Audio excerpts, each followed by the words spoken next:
And thank you for watching. If you're watching elsewhere, I feel like one of those people on TV shows where they say don't vote if you're watching it and it's not live. The purpose of tonight is, I think, though, a really important one, because for some of you, you're parents of students in year 13, and obviously some of you are in year 13, and some of you are parents of students in year 12. And I've gone through it before as a parent myself, and the kind of expectation that we have of students as they move from year 11 into 12 and 12 into 13 is really quite significant, because you go from having this kind of whole suite of 9 subjects, or sometimes 10 subjects, to a group of 3 subjects, and very intensive work within those subject areas, and also those non-contact periods, and how we use those times is really really important for all of us, that we understand kind of how best to support and scaffold it for children.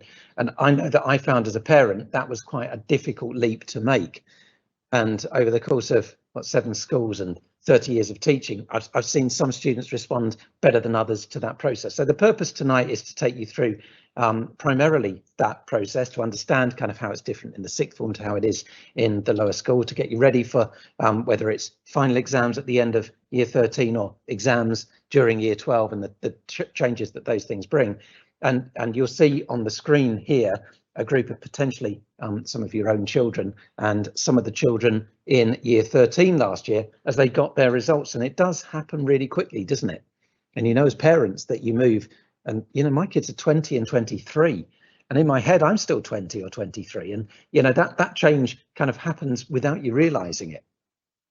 And actually these couple of years, or this year, is going to go very quickly, and we need to really hit the ground running for lots of different reasons before we get to that point in August. And one of the things that we've said widely about, I've only ever worked in schools with sixth forms, and I would never choose to work in a school without one, because I think it offers a massive opportunity to the school for younger students to see the role models, which is what sixth formers are, and for sixth formers. And this is the bit that gets missed quite often. If you go to a college, you can't have those kind of volunteering opportunities, the capacity to be part of a kind of mentoring program in the way that you can in a school. And not only in terms of wider development as a person, but also in terms of your next stage and progression, that makes a huge difference. So my youngest son is doing medicine at Sheffield, and one of the things that persuaded his universities to take him on was the work that he'd done with younger students in the school. Because everyone going to medical school has got A's and A stars. It's what differentiates you, and how are you going to be able to offer something within that domain, that field. And it's not just medicine, it's a whole raft of different kind of vocations where they want that evidence, and you get it in a school. So taking those opportunities and making the most of what's here as part of a school is a really important facet of what we would encourage all students to do. And being part of the school means that we don't lose those Aspire values that sit at the heart of what we do as an organisation. And I've talked to students, I've talked to staff about that. They kind of work in 2 ways, don't they? One, which is the acronym and the words, and it's great that it's there. It really is great that it's there. One of the things that I've looked to bring to the school really is a raising of the bar of aspiration, though. And I think I too often hear people settling for a mediocrity in student speaking and staff speaking on occasion, if I'm perfectly honest. And that's something that we've changed. You know, we've got a fabulous body of students in the school across the piece, and in the sixth form we kind of typify that. And students really do have the sky's the limit, and the mindset across staff very much is that, to aspire to be the best that they can be. And that's not just a cliche, it works around the way in which we structure and organise lessons. And again, you will have seen potentially that as a slide that I've shared, because it does, at I think sixth form level, probably manifest itself more obviously than anywhere else, because you're not quite supported and scaffolded in the same way. The amount of work that you're expected to do outside of lesson time is broadly equivalent to the amount of work that you do in lesson time. That's not the case when you're in lower school. So sometimes there will be challenges in doing that and supporting students to do that. And I'm taking you through a series of slides that those of you, I apologise, those of you in the sixth form have seen before. But we kind of produce metaphors around these things. And the summer was great because, you know, I'm 52 this year, and I go back in time. So I was born after 1966, and I think it is tremendous that we've got the first kind of external football or international football honours that we've had come through a female football team rather than a male football team. We were in Las Vegas when this happened, and we sat down, my wife and I, we watched that game despite on kind of being on a holiday of a lifetime. We actually made a point of sitting down and watching it, because I think this shifted perspectives across the country. It's not just about football, it's about mindsets. And one of the things when we talk about mindsets is about changing, and students in the sixth form have got the capacity really very strongly to do that. And we've shared these quotations, Lucy Bronze talking here about the shift in stereotype, you know, being laughed at for being a girl, having prejudice shared because she's a girl, boys expecting that they will simply kind of walk her off the park and finding themselves embarrassed as a consequence. Those are the kind of shifts that we kind of underpin what we do as a school through. And these kind of mantras, again, you see them all over the place, but their mantra that they use, work hard, train harder, is really what we are sharing with students, that actually it starts now in year 12, in year 13, the work that you do now will be the foundation, the platform upon which you'll build later. And whether you're doing vocational courses or A-level or a hybrid of those, it really is very much the case.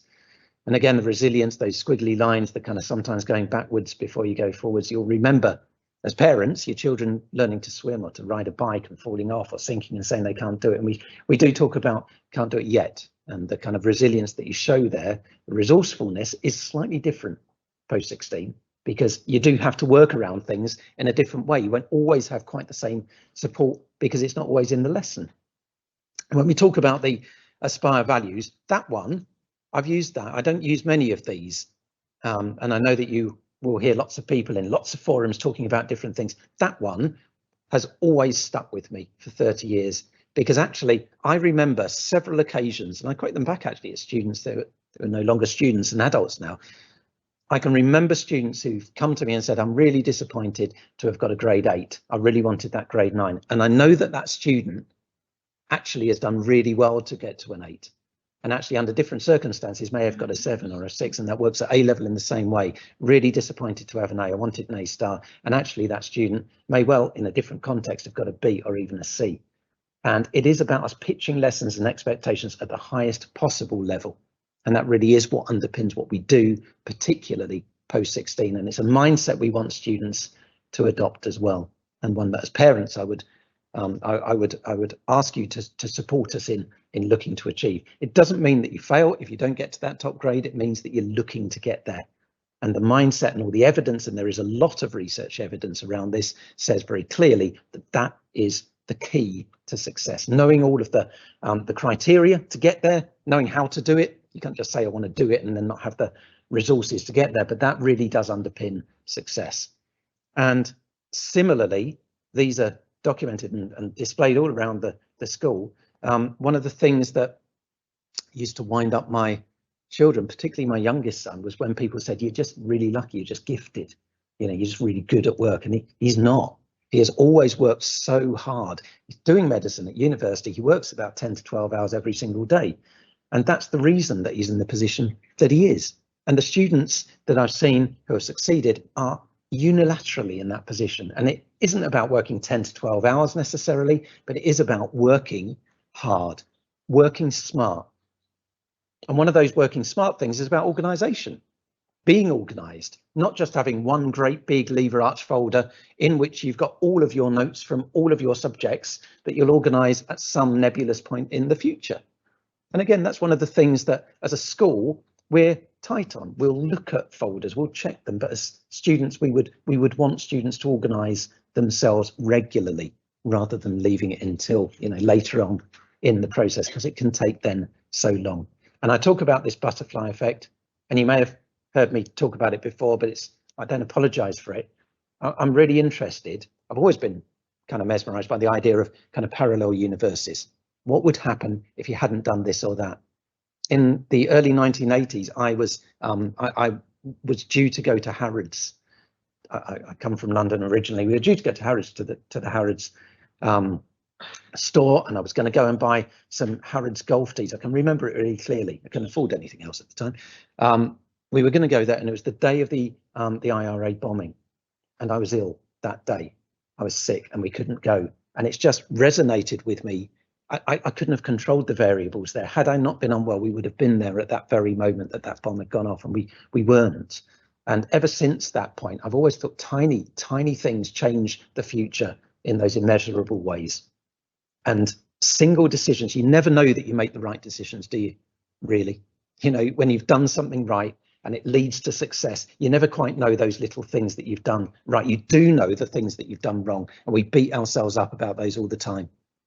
But actually, that sequence and that chronology of right decisions starts here, and that's what we talk about with the future starting really now, and being organised, going into studies, not with a view that we're at the beginning of year 13, I'll start working harder when we get towards the exams. Year 12, well, I've got a stretch of time, I'm going to have a bit of a relax at the beginning of the year. That is the recipe for failing to succeed.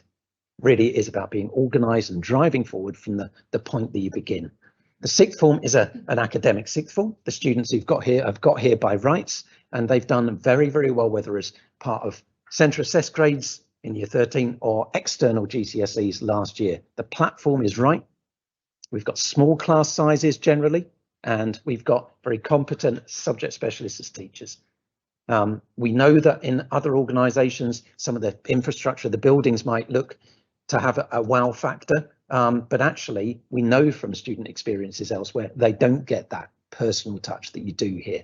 The students are known by their teachers, they know their strengths, they know their weaknesses, and we're already building upon that. And the feedback I've had from students already this year has been genuinely, resoundingly positive. So we've got a number of staff here, and you will know Miss Gray and Miss Atkinson-Spragg are not going to speak this evening, but are just here as kind of pastoral support in the sixth form and are always available and points of contact. And Mr. Evans is going to take you through some detail now about the sixth form process itself. Okay, so I took on the role of head of sixth form in September this month. I've been a senior leader in a number of other schools before this one, but I've never been a head of sixth form in a school. So it was actually quite exciting to take on that role, to be honest. It's been quite a learning curve. However, I'm really enjoying this role and working with the students at this school. It is a small sixth form, so as already talked about that.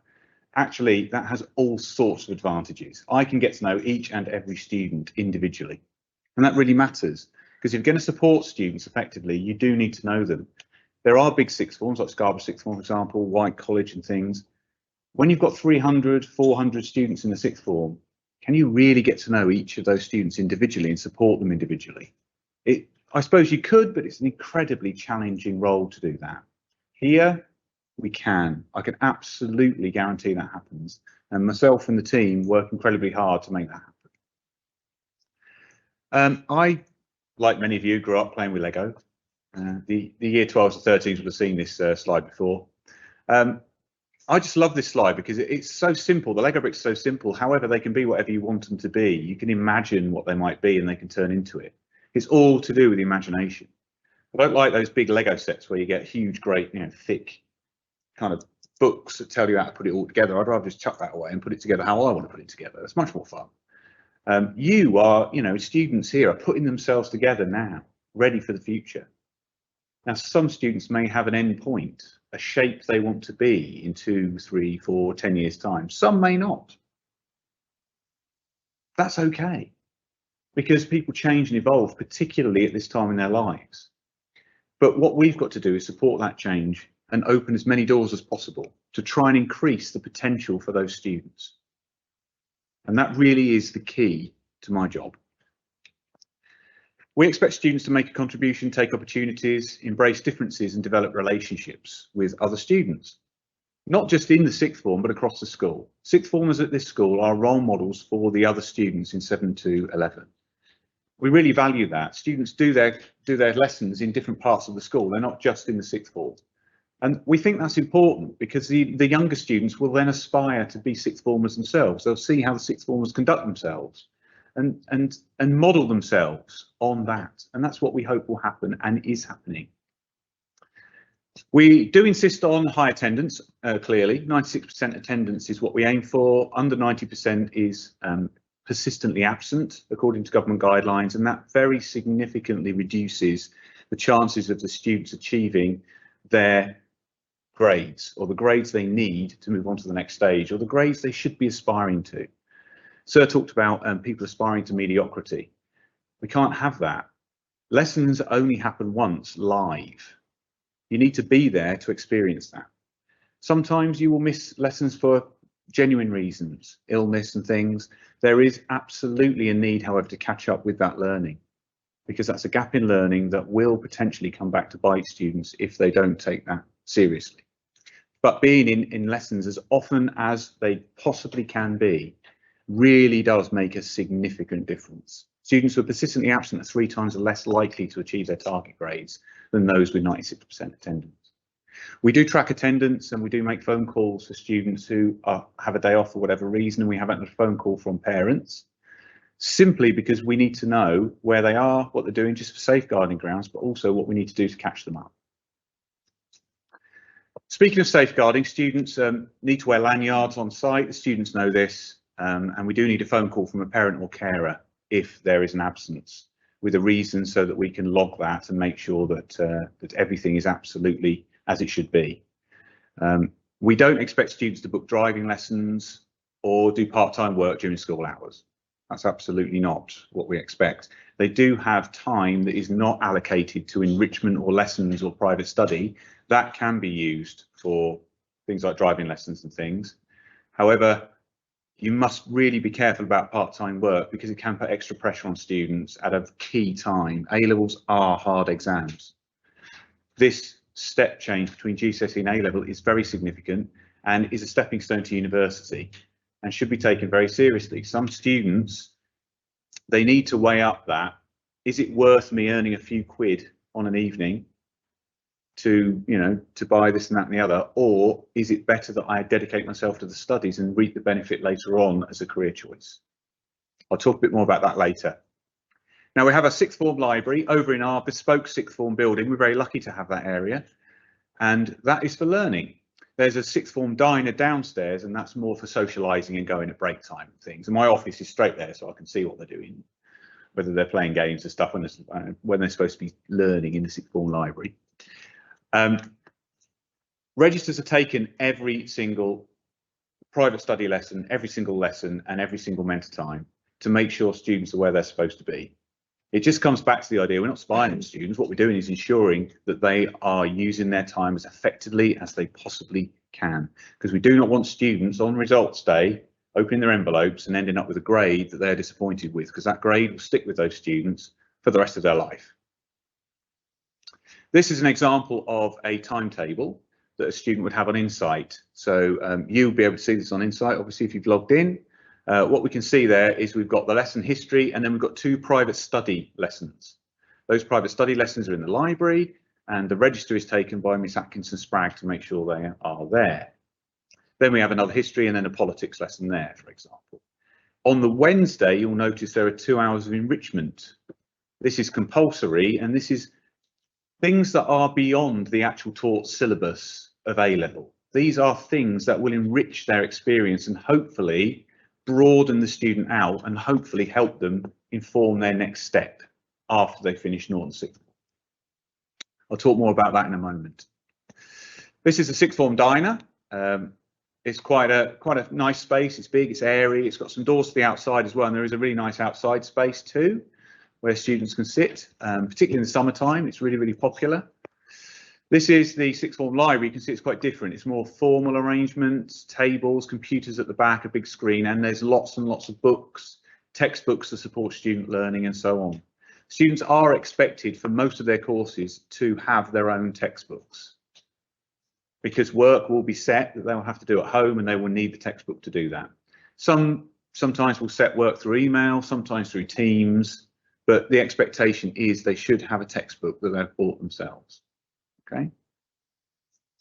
We are also tightening up on assessment too, in order to, well, as Sir said, to make sure the sixth form is an academic sixth form and it supports students in the best way possible.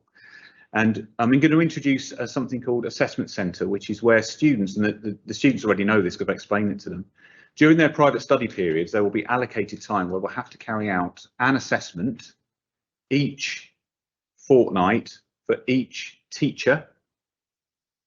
And that work will be marked and assessed and fed back promptly, so students are really, really clear about the progress they are making. I think this is really, really important because sometimes learning in some schools, in my past experience, can be like a magical mystery tour. Students think they're doing really well, they think they're making great progress, and suddenly they'll sit, say, a mock examination in June, and suddenly the chickens come home to roost and they realise, oh, I'm not doing quite as well as I thought I was. Well, here, we don't want it to be a magical mystery tour. If we're assessing regularly, we can intervene in a timely way, we can support students if they're struggling, everyone wins.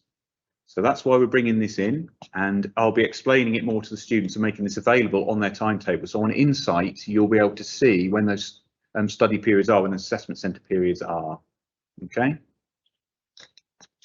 As I just said earlier about enrichment, it's Wednesday afternoons, periods 4 and 5. We start with an assembly every week. We did an assembly this week on the Queen and remembering the Queen. Enrichment is compulsory. However, they also have enrichment activities that they can choose. And there's a menu of activities, and students have already chosen their enrichment activities for this term. So just give an example about what those enrichment activities might be. There is EPQ, I'll talk about that in a moment. Multi-sports with Mrs. Triffitt, fitness suite with Miss Atkinson Spragg. There's Duke of Edinburgh, subject captains, where students go into subject areas in the school and support other students in their learning. Cooking on a budget, which could be quite handy when you go to university, particularly in these constrained times when there's not a lot of money around. Volunteering, we've got 2 students volunteering at Norton Primary currently, which is great, but that can really be something that can enhance your application to a job or to an apprenticeship or even to university when they're doing their personal statements. Volunteering is really, really a fantastic thing to do, and we give students lots of opportunities to do that. There's a course on 21st century issues, which is me talking about essentially things that students have questions about the world. Why does that happen? Why does that not happen? What's up with that? Well, I explain it. So that's what it's a little bit political, if I'm honest, but I teach politics. That's not really a surprise. Yeah, you know what I'm talking about, don't you? And there's online courses as well, which students can do. Okay. Just online, but they would do it under supervision of a member of staff. So all those things are available for students. EPQ is a very important one that we do, and this is a qualification that students can do in addition to their 3 A-level choices, and it's worth half an A-level, and it's actually a project that can be done by the student on any subject of their choice. So it gives them enormous freedom in order to choose what they're really interested in and present it in a range of ways. We have mentors, members of staff that mentor students and work with them throughout their EPQ. There's different ways of assessing it, there's different ways of presenting it. Okay, so there's a lot of freedom there, but it is a quite rigorous qualification, and it is actually sought after by a number of universities. We offer that at this college, and I think every single year 12 bar 4, I think, are chose to do EPQ in the first round of enrichment, which is really, really encouraging. There's also obviously the next steps. Now, we do encourage students to apply to university and Norton College. We want them to put an application in. That's to aspire to do that. Now, it may be that that student doesn't end up going to university. However, we want them to have that as an opportunity. It's about opening doors. That is one door that I don't want them to close, because we have had cases in the past where students have not applied to university, they prefer to do something else, and then at the last minute have changed their mind and think, and then it's too late. Okay, we don't want that to be the case here. We're an academic sixth form. We want to encourage students to go to university, Russell Group universities, Oxbridge, medical courses, and so on and so forth.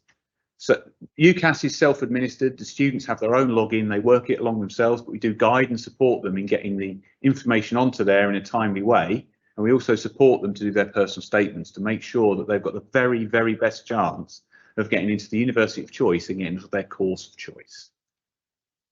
There are also apprenticeships, of course. There's other ways, other avenues students might investigate.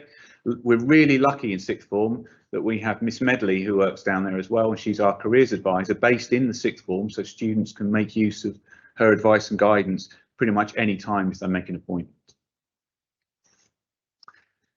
I'm really keen to make it the student sixth form because I'm new to post. It's kind of an opportunity, to be honest. I don't have any kind of ideas about how sixth form should be run because I've not run a sixth form before. I'm pretty open to different ideas. There are certain things that obviously we're going to do. We need the rigor, we need the courses, we need to support the students effectively. However, there are certain things that I will look at to try and develop the sixth form in the best interests of our students. Because our sixth form has a family feel. It does cater to students in a way that other places do not. And I want to enhance that and develop it. And that's my vision really moving forward for the next 2, 3, 4, 5 years. So we've got a suggestion box actually in sixth form, and we were going through it yesterday and came up with some good ideas there too. But we want the students to make a contribution because they can shape the sixth form to suit them. And I think that's a real opportunity, not just for the students, but also for me and for the college to really tailor our sixth form to the needs of the students that want to come here. Now, I just want to say something a little bit about learning and practicing and exam stress, because it's always a big issue for students. A-levels are quite a jump from GCSE. We do fewer subjects, obviously. However, the rigor of A-levels, the expectation of A-levels is significantly higher than GCSEs. And this is not something that students can just say, oh, it's all right, I'll cram it at the end and I'll wing it, it will be fine. That doesn't work these days. It certainly doesn't work at A-level. And this is something I know Sir is very keen on, this particular quote, Robert Colley. We saw him in the previous slides that Sir was introducing, Mr. Johnson was introducing. Success is the sum of small efforts repeated day in, day out. I'm a firm believer in that. Have you heard the phrase practice makes perfect? Is it true? Do you think? No, not true. Perfection? Who's perfect in here? Do you know anyone who's perfect? I don't. I know some people who aspire to be perfect. They're never going to get there, are they? Because perfection is something that is impossible.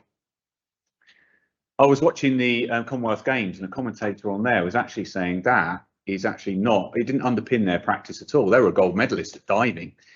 That wasn't something that they actually believed in. What they said was practice makes permanent, which makes more sense, I think. The more you practice something, the more automatic it is. And if it's automatic, then what that does, it relieves the stress, it relieves the pressure that people put on themselves. That's why doing things little and often makes such a difference.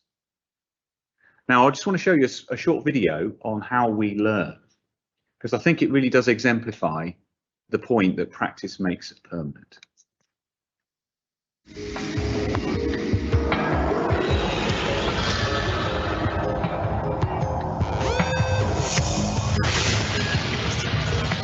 Our brain has an astonishing 100 billion neurons, or brain cells, all connected together. Learning is about creating and strengthening pathways through these neurons for impulses of electricity. But between each and every connection in our brains, there's a tiny gap called a synapse.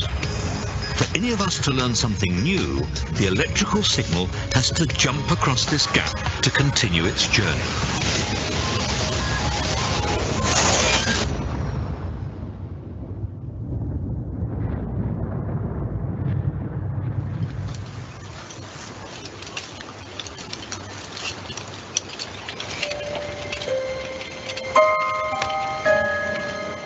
The gap between the two brain cells is tiny, but that doesn't mean it's straightforward for a signal to get from one side to the other. For us, it's like crossing a deep ravine.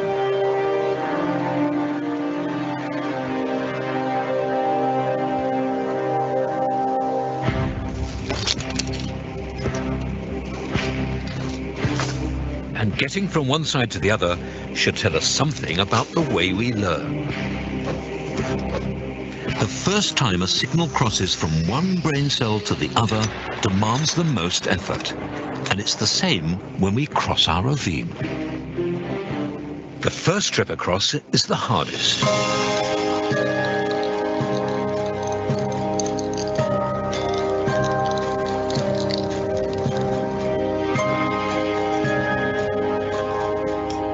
Having crossed the ravine once, the journeys across get easier and easier. And a similar thing happens when we learn something.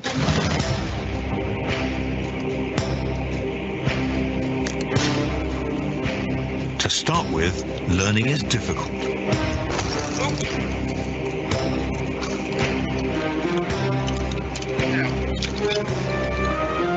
But as the signal crosses the gap between the brain cells again and again, we establish a more solid pathway.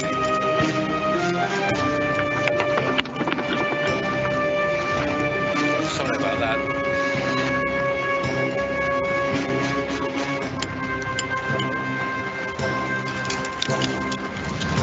By the time we've made the crossing over and over again, it becomes effortless. We can do it whenever we like.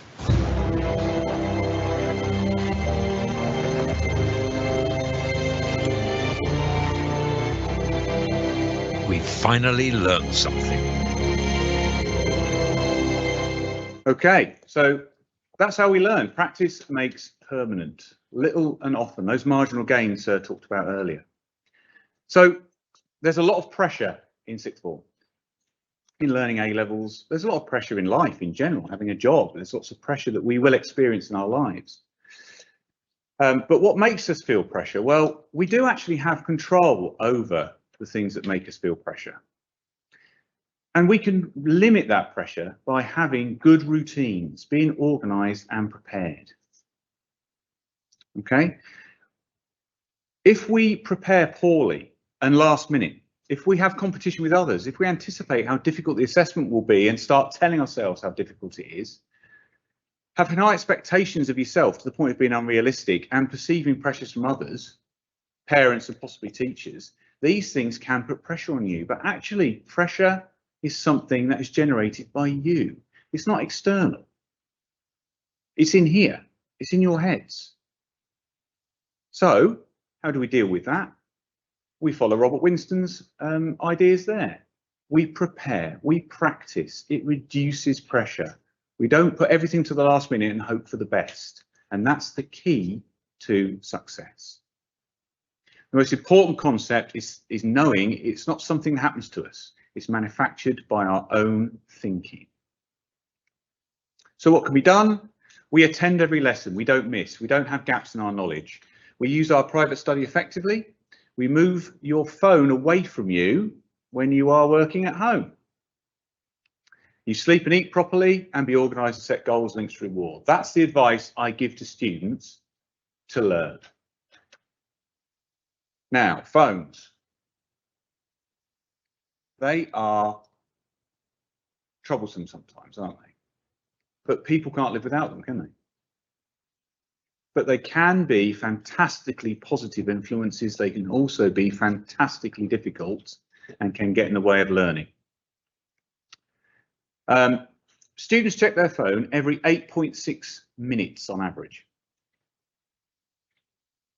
Or more. Now, they can be useful in helpful as an educational tool, absolutely. However, how many times are they checking their phones for educational purposes? It's a question, isn't it? British people spend an average of 3 hours, 23 minutes a day on their phone. That's an average. Okay, that's quite a lot, isn't it? I dare say you've seen the app on Apple where it tells you how much usage you've had that week, and you look at it and go, hang on, I wasn't on there that much. That's rubbish. Of course it's not, is it? And 45% of students admit they check their mobile phone device after they go to bed. And of those 45%, a quarter of them check their mobile device 10 times a night. This is on average. This is from some recent research. And a quarter spend more than an hour on their mobile device after going to bed, largely watching films or YouTube.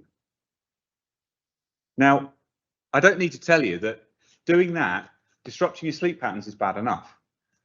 But not getting your rest, not allowing your brain to recharge and rest is not something that's going to help students when they come to school the next day to concentrate and make the very best of the day and the very best of learning. So it's just something to think about. Mobile phones can be tremendously useful, but they also can be something that can be a worry and can get in the way of learning. Part-time jobs as well. As I said earlier, part-time jobs are great in one sense. They give you a chance, or give students a chance to earn a little bit of money on the side, so they can pay for driving lessons, or whatever they want to spend it on, clothes, music. However, there is a balancing act to be had there, because if you are doing a part-time job, that is time that you cannot use for your studies. And in the past, some students I've come across have done 20 hours a week work on top of their studies. Now, some students might be able to cope with that and come out with the very best A-level grades that they could get. Most of the time, I doubt it. Okay. And at the end of the day, is the part-time job you're doing now, is that going to go on to a CV, the curriculum vitae, and make your application to university any better, or your application to a job later on any better? Is it really going to add value to your career? Also, is your boss going to give you days off when you're doing exams, or, for example, when you need to get assessment deadlines in? I don't think so. So there's balance to be had there. I'm not saying don't have a part-time job, but what I'm saying is think about it, and I would strongly discourage students from having a part-time job during this key time of A-level study. You really are best off getting those really, really good A-level grades, and then the payoff is later on in your career. For the sake of a few quid now, you may be losing out on thousands, hundreds of thousands of pounds further down the line, because those A-level grades were not the ones that the students needed to make that same career progression. Essentially, how much are you worth? We as a sixth form want to add as much value as possible to students, so they're worth as much as possible to the country and to the economy. That's really what we're about, and we want to maximise that, and really that's what this evening's all about. I'll just finish off with, I don't know whether you've heard of Brian Acton or not. Might have done. He, on this Twitter feed, he's such a great guy. On this Twitter feed, look, it's from a while ago, it's 2009. Got denied by Twitter, that's okay. It would have been a long commute. So he went to Twitter. He tried to get a job there. They said, no, we don't want you, and he went off. Now, he could have been cross about it. He could have got upset about it. He didn't. He picked himself up and he was resilient, and he said, right, I'll try again. Then he went to Facebook to get a job, and they turned him down as well. And he said it was a great opportunity to connect with some fantastic people, looking forward to life's next adventure. He wasn't successful. Now, again, he could have been fed up with that. He could have beaten himself up. Oh, it's no good. But he didn't. He carried on. He carried on believing in himself. He applied himself. He picked himself up. He was resilient, and he founded a company called WhatsApp. And WhatsApp was bought by Facebook for £19 billion in 2014. If only Facebook had employed him in 2009, he could have saved himself quite a lot of money there, couldn't they? So ultimately, well, how much are you worth? You maximise how much you're worth. You work hard. You take every single opportunity that you have, and you work with us, and parents to work with us as well, to make sure that we have the very best outcomes for young people. That's what we're about, and that's exactly where we want to be.